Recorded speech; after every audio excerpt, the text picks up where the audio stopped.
बाजरीची भाकरी चुलीवरची लय भारी. लय भारी. हा. मग मी तर नुसती भाकरीच खाते आहे. घरात खात नाही खाते तिथे. असं ना.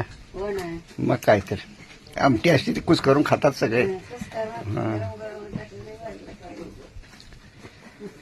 धार्मिक सामाजिक कार्यामध्ये कोणता तो प्रसाद स्वरूपात असतो तो चांगलाच लागतो. चांगला खरंच लागतं. असं कसंही असो तो परमेश्वराचा प्रसाद असतो त्यामुळे त्याची चव वेगळीच असते.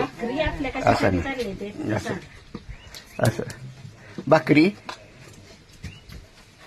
आपण कशासाठी करतोय? वेदवती मानगंगा पारायण सोहळा ऐतिहासिक पारायण सोहळा आहे.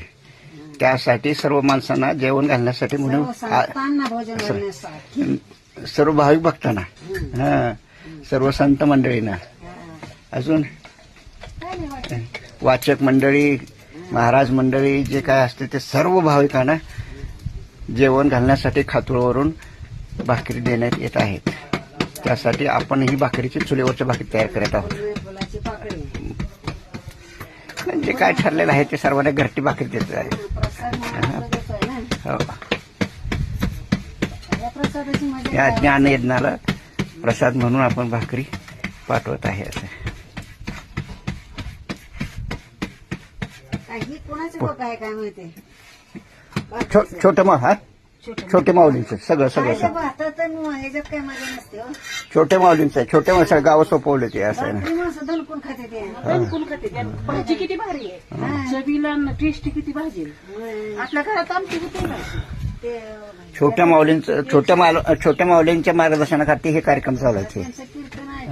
आता उद्या आणि परवा त्यांचंच आहे ना. मग ते हसत 30 आणि 1 हो 30 त्यांचा चेहराच हसरा आहे त्यांचा. हसरा हा. ते बोलणे मी कीर्तन ऐकते ना त्यांचं. अशा ठिकाणी आपले एवढे त्यांना वेळ मिळणार नाही एवढ्या ठिकाणी याला आपल्या खेडेगावच्या म्हणून ती सामूहिक आहे म्हणून मिळतंय सगळं त्यांचं. त्याचा लाभ लोकांना घेता येत नाही खरं वास्तविकता असं. हा बंद कर. असं असू दे ना. नशिबाचा खेळ आहे. आता काय करणार त्याला.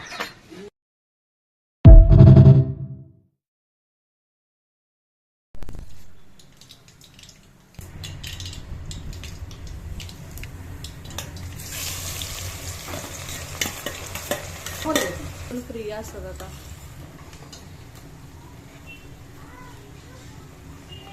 आता बोलायला लागलं.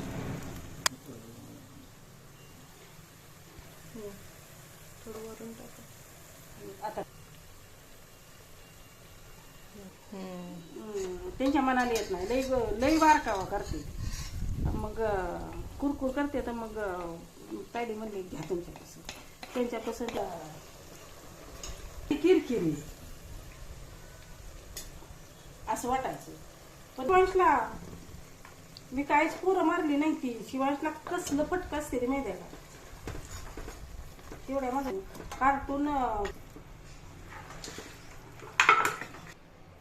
बसलं कांदाची मिरची त्यामुळे कसं आणि तेव्हा खाल्लीच नाही.